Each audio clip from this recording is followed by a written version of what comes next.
అన్నమయ్య జిల్లా కలిచెర్ల గ్రామంలోని మౌలాకా పహాడ్ గ్రంథ మహోత్సవం కార్యక్రమం ఘనంగా నిర్వహించారు. ఈ గ్రంథ మహోత్సవానికి ముఖ్య అతిథిగా కడప మాజీ డిప్యూటీ మేయర్ అరీఫుల్లా పాల్గొన్నారు. అనంతరం పెద్ద దర్గా వారు ఏర్పాటు చేసిన ఉచిత కంటి పరీక్షల కేంద్రాన్ని పరిశీలించారు. ఈ సందర్భంగా కడప మాజీ డిప్యూటీ మేయర్ అరీఫుల్లా మాట్లాడుతూ కడప అమీర్పీర్ దర్గా వారి ఆధ్వర్యంలో పేద ప్రజలకు ఉచితంగా కంటి వైద్య పరీక్షలు నిర్వహించడం చాలా సంతోషకరంగా ఉందన్నారు. ఈ ఉచిత కంటి పరీక్షల శిబిరానికి దాదాపు 600 మంది ప్రజలు పాల్గొన్నారు. అరవింద కంటి హాస్పిటల్ యాజమాన్యం వారు ఉచిత మందులతో పాటు కంటి అద్దాలు కూడా ఇవ్వడం జరుగుతుందన్నారు. ఎవరికైనా కంటి ఆపరేషన్లు చేయవలసిన పరిస్థితి వస్తే ఉచిత బస్సు ద్వారా తిరుపతి అరవింద కంటి హాస్పిటల్ తీసుకుని వెళ్లి ఆపరేషన్లు చేయడం జరుగుతుందని తెలిపారు. ప్రజలందరూ కూడా ఈ ఉచిత కంటి పరీక్షల శిబిరాన్ని సద్వినియోగం చేసుకోవాలని ఆయన ప్రజలకు పిలుపునిచ్చారు.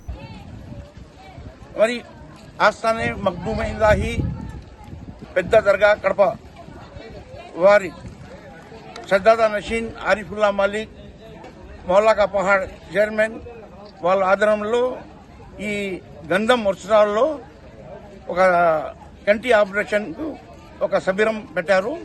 అది శ్రీ వెంకటేశ్వర అరవింద్ కంటి ఆసుపత్రి వాళ్ళు ఫ్రీగా చేస్తున్నారు. ఈ పొద్దున్న నుంచి 9 గంటల నుంచి ఇప్పుడు 1 గంట అయింది. కనీసం 600 నుంచి 700 మంది వాళ్ళు వచ్చి చెకప్ చేయడం అనేది ఏమిటి, వాళ్ళు మందు కూడా ఇవ్వడం జరిగింది. Sugar, blood testing, BP test చేసి వాళ్ళ కళ్ళు కూడా అద్దాలు